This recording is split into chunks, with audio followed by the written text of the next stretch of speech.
우리는 지금 모세오경 계속 보고 있는데 창세기, 출애굽기, 레위기까지 지난주에 우리가 전체적인 숲을 그려보고 또 나무도 봤습니다. 오늘은 민수기 말씀을 보도록 하겠습니다. 우리 교독해서 읽어 보실 텐데 제가 1절, 여러분이 2절, 제가 3절, 여러분이 4절, 5절 같이 함께 읽어 보도록 하겠습니다. 제가 먼저 25장 1절 말씀 읽도록 하겠습니다. 이스라엘이 시딤에 머물러 있더니 그 백성이 모압 여자들과 음행하기를 시작하니라.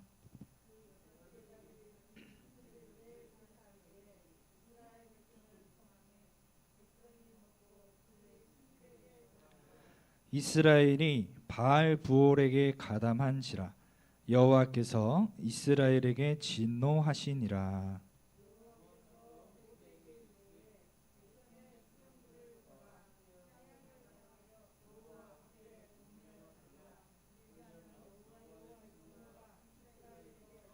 같이 읽겠습니다. 모세가 이스라엘 재판관들에게 이르되 너희는 각각 바알 부올에게 가담한 사람들을 죽이라 하니라. 아멘. 잠시 기도하시겠습니다. 사랑의 주님, 감사합니다. 민족 대고유의 명절인 설을 하나님의 은혜 가운데 보내고 건강한 모습으로 다시 만나게 하여 주심을 감사합니다. 우리는 지금 성경, 파노라마, 창세기, 출애굽기, 레위기, 또 이제 민수기 말씀을 보게 됩니다. 전체적인 숲을 그리고 나무를 보게 되는데 이제 다음 주면 모세오경, 신명기 말씀까지 보게 됩니다. 우리가 이렇게 한 주에 성경 한 권씩 읽다 보면 1년이 지났을 때 성경 66권이 전체적으로 우리 눈에 또 우리 마음에 새겨지고 성경을 보는 눈이 열릴 줄로 믿습니다. 다소 딱딱하고 어렵기도 하고 또 여러 가지 우리가 이해하기에는 단단한 식물과도 같은 말씀이지만 우리가 계속해서 말씀을 듣고 생명의 말씀, 진리의 말씀 들을 때 연한 식물이 되어 잘 이해될 수 있도록 인도하여 주시옵소서. 부족하고 연약한 종의 모습은 예수 그리스도의 십자가 뒤에 가려 주시옵고 오직 예수 그리스도 한 분만이 드러나는 은혜의 시간 되어지기를 간절히 소망합니다. 오늘 특별히 우리 현장에서 예배드리는 중고청 지체들과 선생님들, 또 영상으로 예배드리는 우리 지체들, 오늘 사정이 있어 나오지 못한 지체들 모두 지켜주시고 인도하여 주시옵소서. 낮에는 구름 기둥으로 밤에는 불 기둥으로 인도하여 주시고 우리의 모든 삶이 예수 그리스도 한 분만을 바라보는 삶이 되어질 수 있기를 간절히 소망합니다. 주님, 성경이 말하는 데까지만 말하게 하여 주시고 성령의 거룩한 입술이 멈추는 데까지 멈출 수 있도록 인도하여 주시옵소서. 성령께서 인도하여 주실 줄로 믿사옵고 살아계신 주 예수 그리스도 이름으로 감사드리며 기도합니다. 아멘. 네, 우리 인사하겠습니다. 잘 되고 있습니다. 기도하고 순종하면 더 잘 됩니다. 할렐루야. 네, 이제 우리 민수기 말씀까지 왔는데요. 벌써 창세기, 출애굽기, 우리 어려운 레위기 말씀을 지나서 민수기 말씀까지 왔습니다. 이렇게 성경을 이제 한 주에 한 권씩 우리가 뗀다는 표현이 좀 그렇지만 보다 보면 전체적으로 성경 66권이 1년 동안 우리 눈에 들어올 줄로 믿습니다. 이제 민수기 말씀을 볼 텐데 1장을 한번 펴보실까요? 민수기 1장을 쭉 한번 보면요, 백성들이 아직 이제 시내 광야에 머물러 있는 상태입니다. 민수기 1장에는 이집트에서 나온 지는 2년째가 된 2월 1일임을 민수기 1장을 보면은 알 수가 있습니다. 이 민수기의 히브리어 성경 제목은 광야에서란 뜻이에요. 그래서 이 제목은 이스라엘 백성들이 40년 광야 생활 대부분을 기록하고 있는데 이제 중점을 두고 있습니다. 반면 우리말 성경은 백성들의 수를 센다라는 뜻으로 민수기라는 제목을 붙였는데, 이는 인구조사 두 차례에 걸친 인구조사가 있죠. 1장의 인구조사, 26장의 인구조사가 있습니다. 잘 기억하셔야 돼요. 몇 장에 있다고요? 1장과 26장 두 번의 인구조사가 있는데, 그 외 많은 숫자 목록에 중점을 둔 것이며 헬라어와 라틴어 성경의 전통을 따른 것이 이 민수기 말씀의 제목입니다. 여러분들이 이제 다 잊어버리셔도 인구조사가 두 차례 있었다. 민수기 1장과 26장, 그걸 잘 기억하시면 되겠습니다. 이 민수기라는 제목에 걸맞게 민수기는 이제 크게 두 부분으로 나누어지는데, 첫 번째 부분은 1장과 26장의 두 번에 걸친 인구조사에 따라서 1장에서 25장까지 첫 번째 부분이 나누어집니다. 자, 이 부분은 출애굽 첫 세대, 그러니까 모세와 아론을 중심으로 한 출애굽 첫 세대의 실패를 기록하고 있습니다. 반면에 이제 26장에서 두 번째 인구조사가 있다고 했죠.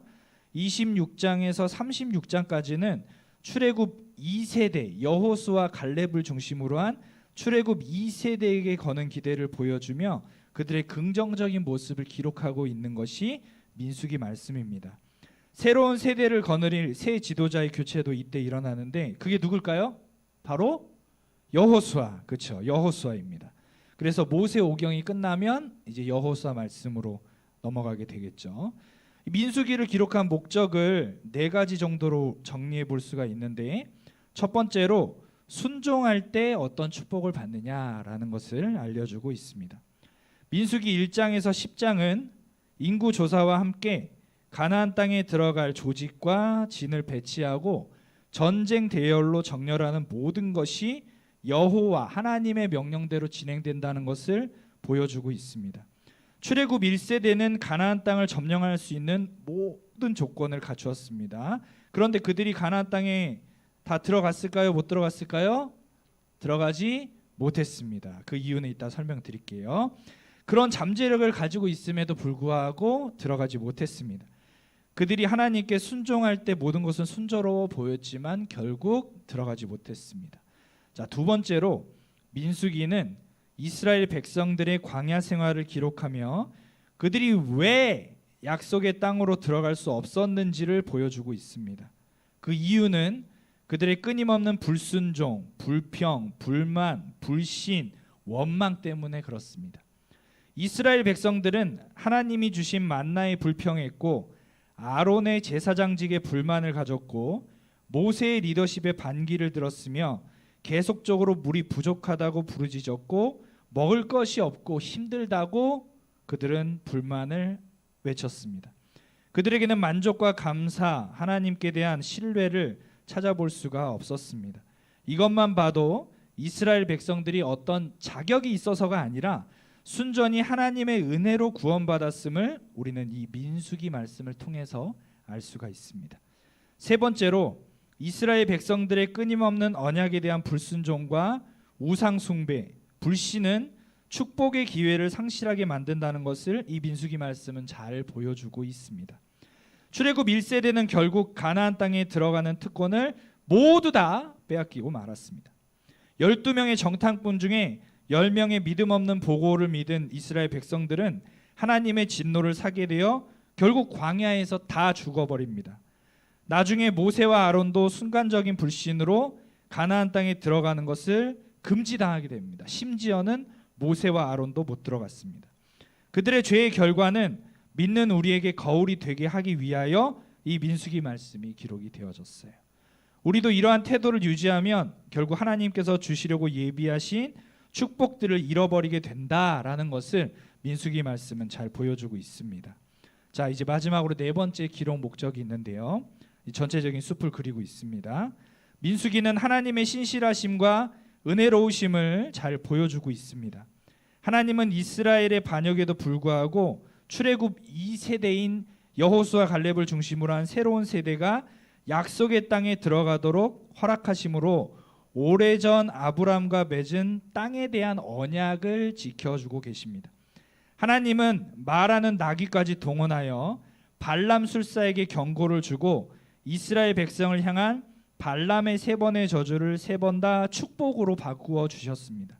이렇게 민수기는 인내하시는 하나님, 공급해 주시는 하나님, 중보기도에 응답해 주시는 하나님, 보호해 주시는 하나님, 약속을 반드시 지키시는 하나님의 모습을 잘 보여주고 있습니다.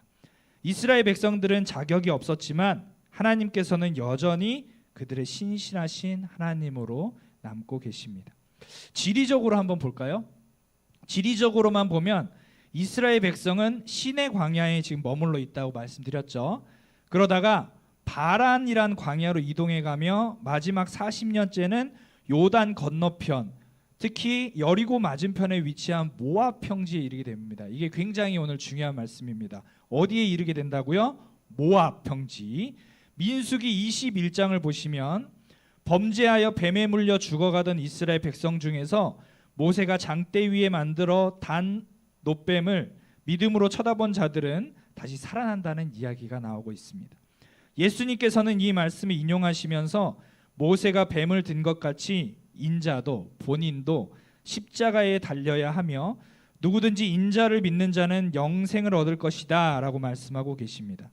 이렇듯 민수기는 우리에게 영적인 교훈과 도전을 주기 위해 쓰여졌습니다. 자, 그렇다면 전체적인 숲을 그렸으니까 오늘 본문의 말씀은 우리에게 어떤 의미를 가지고 있을까? 그래서 오늘 말씀의 제목은 바알 부올 사건의 의미입니다. 우리 한번 따라해 보실까요? 바알 부올 사건의 의미. 채은이 따라했죠? 네, 다시 한번 바알 부올 사건의 의미. 자, 오늘 본문의 말씀을 우리 다시 한번 보도록 하겠습니다. 잘 보세요. 민수기 25장 1절에서 5절 말씀을 우리가 읽었죠? 그렇죠? 한번 잘 볼게요. 자, 다시 한번 읽어볼까요? 제가 1절, 여러분 2절 교독께서 한번 읽어보겠습니다. 이스라엘이 시딤에 머물러 있더니 그 백성이 모압 여자들과 음행하기를 시작하니라.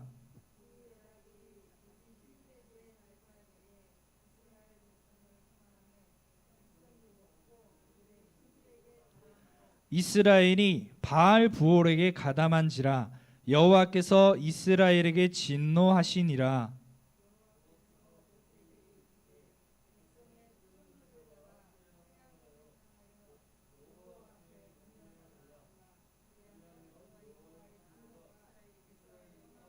같이 읽어보실까요? 모세가 이스라엘 재판관들에게 이르되 너희는 각각 바알 부올에게 가담한 사람들을 죽이라 하니라. 아멘. 자, 이게 무슨 말이냐? 지금 모압 평지 부올 여리고 맞은편에 있는 거예요. 근데 민수기 25장 1절에서 5절은 이스라엘 백성들이 음행해요. 이 모압 여자들과. 그러면서 바알 부올 사건이 생기게 됩니다. 이건 엄청난 사건이에요. 왜냐하면 이 사건으로 인해서 제가 인구조사 2번 있다고 했죠. 민수기 1장과 26장. 근데 25장에서 이 사건이 있었기 때문에 출애굽 1세대들이 다 죽었어요. 이 마지막 사건이에요. 그리고 두 번째 인구조사를 할 때 26장에서 출애굽 2세대들만 들어가게 되는 사건이 이 바알 부올 사건이에요. 결정적인 장면이 25장에 나오는 겁니다. 그래서 이러한 우상숭배 사건과 우상숭배 책임자들의 사법적인 처형을 25장 1절에서 5절에서는 다루고 있습니다. 반면 우리가 읽지는 못했지만 민수기 25장 6절에서 18절까지 말씀은 우상숭배의 원인이 된 이방 여인들과 음행하는 자들에 대해 제사장 가문의 비느하스라는 사람이 있습니다. 이 비느하스가 정의를 행함으로 우상숭배의 재발 가능성을 뿌리 뽑는 장면이 나옵니다. 또한 이스라엘 백성과 비느하스에게 임한 하나님의 축복을 말씀하고 계십니다. 여러분, 우리 민수기 31장 16절 말씀을 한번 읽어볼까요? 네, 화면을 한번 띄워주시고 민수기 31장 16절 말씀 시작. 보라, 이들이 발람의 꾀를 따라 이스라엘 자손을 부올의 사건에서 여호와 앞에 범죄하게 하여 여호와의 회중 가운데 연병이 일어나게 하였느니라. 아멘. 자, 보십시오. 모세가 말하고 있지 않습니까? 너희들이 발람의 꾀를 따라 이스라엘 자손을 부올의 사건에서 하나님 앞에 범죄하게 하였다라고 31장에서 말하고 있습니다. 자, 그렇다면 이제 요한계시록 17장 2절의 말씀을 읽어볼까요? 이 말씀은 목사님이 연구하면서 다 찾은 말씀입니다. 같이 한번 읽어보겠습니다. 시작. 땅의 임금들도 그와 더불어 음행하였고 땅에 사는 자들도 그 음행의 포도주에 취하였다 하고. 자, 여기 보시면 이제 바벨론이 망한다. 요한계시록에는 그렇게 나와 있는데 음행의 포도주로 망한다고 했죠. 그런데 이스라엘 백성들은 어떻게 했습니까? 이 부올에서 모압 여자들과 집단적으로 음행하는 엄청난 불순종을 저지르게 됩니다. 이 사건으로 인해서 결국 출애굽 1세대는 다 죽었습니다. 한 명도 빠짐없이. 그리고 여러분 같은 젊은 출애굽 2세대들만 약속의 땅 가나안 땅에 들어가게 되는 거예요. 그래서 굉장히 중요한 사건이 이 바알부올 사건입니다. 근데 저는 이 장면을 보면서 출애굽기 32장 말씀이 생각이 났습니다. 출애굽기 32장 말씀을 보면 금송아지 사건이 나오거든요. 잘 아시는. 근데 금송아지 사건 때에 레위 지파가 정의를 행하게 됩니다. 그리고 레위 지파가 제사장 지파가 되는데요. 이때 무려 몇 명이 죽었냐? 3,000명 가량이 죽었어요. 그때 레위 지파가 정의를 행하게 됩니다. 이 비느하스가 정의를 행하는 모습을 보면서 저는 이 장면이 떠올랐거든요. 잠깐 여기서 25장 1절만 다시 한번 읽어볼까요? 25장 1절 같이 한번 읽어보겠습니다. 시작. 이스라엘이 시딤에 머물러 있더니 그 백성이 모압 여자들과 음행하기를 시작하더라. 자, 여기서 시딤이라는 지역을 한번 살펴보겠습니다. 시딤은 모압 평지인데 모압이 어느 나라냐? 지금의 요르단입니다. 이스라엘과 접경 지역에 있는데 이곳이 바로 부올이라는 곳이에요. 자, 여러분, 우리가 25장 1절을 읽었는데 여기서 음행하기를 시작하니라라고 되어 있죠. 이 음행하다라는 말은 히브리어로 리즈노트라고 합니다. 한번 따라해 볼까요? 리즈노트. 리즈노트. 자, 이 말이 무슨 말이냐? 리즈노트라는 말은 음란히 섬기다, 간통하다, 영적인 간음, 영적으로 정결하지 못한 상태, 그 의미가 있습니다. 여기서 미디안과 모압이 연합을 해서 이스라엘 백성들로 하여금 바알 신을 섬기게 하는데요. 바알은 다산과 풍요의 신으로 농사가 주업인 그들에게 쾌락을 주고 음행을 저지르게 해서 바알 신에게 우상을 섬기게 만들었습니다. 우리 이제 민수기 25장 2절 말씀을 한번 읽어볼까요? 2절 말씀 시작. 그 여자들이 자기 신들에게 제사할 때에 이스라엘 백성을 청하매 백성이 먹고 그들의 신들에게 절함으로. 아멘. 자, 여기서 보면 제사할 때에라고 기록이 되어 있죠. 이 제사할 때는 이제 헬라어로 보면 복수 형태로 기록되어져 있습니다. 이게 무슨 말이냐? 한 번 음행했다는 게 아니고 여러 차례 이런 일들이 일어났다는 말이에요. 그리고 아주 적극적으로 가담했다는 말입니다. 아주 적극적으로 우상을 섬겼다는 의미가 여기 2절에 있습니다. 그래서 바알부올이란 부올이란 곳에서 바알 신을 섬기는 일이 이 2절에서 일어나게 됩니다. 여러분, 이래서야 되겠습니까, 채연아? 지금 약속의 땅을 눈앞에 두고 있는데 뭐 하는 짓입니까? 근데 한번 잘 생각해 보세요. 이것이 단순히 이스라엘 백성들의 모습뿐만인 것 같습니까? 저는 그렇게 생각하지 않습니다. 목사인 저를 비롯해서 우리 모두가 벌써 영적으로 음행을 저지르고 있다라는 생각이 들었습니다. 왜냐하면 이미 우리 마음 깊숙이 예수 그리스도가 아닌 다른 것들로 채워져 있기 때문입니다. 그래서 저는 이 장면을 묵상하면서 많은 회개를 하게 되었습니다. 이제 민수기 25장 3절 말씀 한번 읽어볼까요? 시작. 이스라엘이 바알 부올에게 가담한지라 여호와께서 이스라엘에게 진노하시니라. 아멘. 하나님의 진노는 심판으로 이어졌습니다. 두령들이 심판을 받았고 지도자들이 심판을 받게 됩니다. 다음으로 민수기 25장 4절 말씀 읽어보겠습니다. 시작. 여호와께서 모세에게 이르시되 백성의 수령들을 잡아 태양을 향하여 여호와 앞에 목매어 달라. 그리하면 여호와의 진노가 이스라엘에게서 떠나리라. 아멘. 잘 보십시오. 여기서 태양을 향하여라는 말이 있죠. 태양을 향하여. 이 말은 뭐냐면 공개 처형을 뜻하는 말이에요. 공개 처형. 우리가 오해하는 부분이 있는데 하나님을 우리가 질투하시는 하나님이라고 이야기를 합니다. 근데 그 질투가 우리가 생각하는, 우리가 하는 질투라고 생각을 하죠. 근데 원어를 보면 그렇지 않습니다. 하나님께서 왜 이렇게 심판하셨을까요? 또 이 바알부올 사건이 우리에게 주는 의미는 과연 무엇일까? 자, 이 질투하다 원어를 보면 히브리어로는 빽가누오라고 합니다. 한번 따라해 볼까요? 빽가누오. 근데 이거는 의미를 보면 단순한 질투가 아니에요.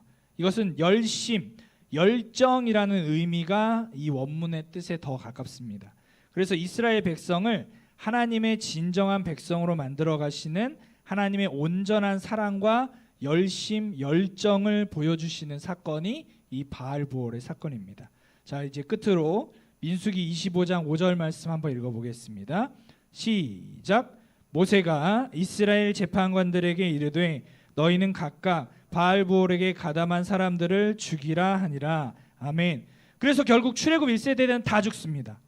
모세와 아론을 중심으로 한 1세대들이 다 죽어요. 여기서. 그리고 26장 두 번째 인구조사에서는 채은이 같은 젊은 세대들만 가나안 땅에 들어가는 거예요. 여러분, 출애굽 1세대들이 어떤 분들입니까? 홍해가 갈라진 길을 걸었던 사람들 아닙니까? 그런데도 불구하고 이들은 이렇게 범죄하여 약속의 땅인 가나안 땅에 들어가지 못했습니다. 얼마나 안타까운 일입니까? 결국 채은이 같은 젊은 세대인 여호수아 갈렙을 중심으로 한 출애굽 2세대들만이 약속의 땅 가나안에 들어갈 수가 있었습니다. 이것이 주는 의미는 뭐냐? 인간은 원래 그렇다는 것입니다. 그래서 구원은 우리 힘으로 되지 않습니다. 앞에서 이야기했지만 오직 예수 그리스도만이 우리에게 구원자가 되어 주셔야만 우리의 죄가 덮어지고 우리의 허물이 덮어진다는 사실입니다. 이 사실을 우리가 믿고 오늘 바알부올 사건이 주는 의미를 한번 묵상하는 시간 되었으면 좋겠습니다. 잠시 기도하시겠습니다.